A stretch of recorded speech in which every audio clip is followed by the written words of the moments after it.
This is a tale of two planes. One, a luxury jet given to Donald Trump. The other, a charter plane bringing white South Africans to the U.S.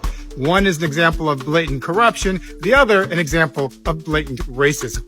Trump plans to accept a $400 million luxury jet from the Qatari royal family to serve as his own personal Air Force One. The plane, described as a flying palace, will then go to his presidential library and be available for his personal use after he leaves office. This is not a gift from the government of Qatar to the United States. It's a $500 million bribe from the Emir of Qatar to Donald Trump, who wants to build a new golf resort in Qatar. It's also blatantly illegal. The Constitution prohibits the president from accepting any gift of any kind whatever from any king, prince, or foreign state without the consent of Congress. But Trump doesn't care about the Constitution. He just arrested the black mayor of Newark, New Jersey, and a judge in Milwaukee, and raided the dorm rooms of ordinary college students he dislikes. He's defying direct Supreme Court orders, and just last week, he claimed he doesn't even know if he has to uphold the Constitution, which he swore an oath to do in January. If a President Obama, Biden, or Harris had so corruptly violated the laws of the land as Trump has, Republicans would demand their immediate impeachment and removal from office. But the story of the second plane explains why they won't demand accountability.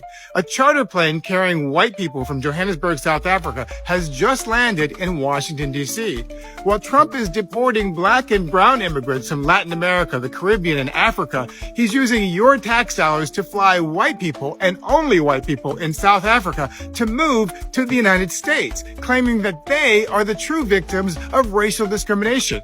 They're not fleeing a war, famine, or genocide. They're fleeing democracy. South Africa is a country that was run for decades by a small white minority that ruled over the black majority in a racist system called apartheid. Even today, 30 years after Nelson Mandela was released from prison and apartheid officially ended, the 7% of white people in that country own 72% of the private farmland. Elon Musk and the privileged white people of South Africa are upset that the black majority government there is trying to balance the scales after a century of white people rigging the system to their benefit. But when you're accustomed to privilege, equality feels like oppression. And therein lies the problem.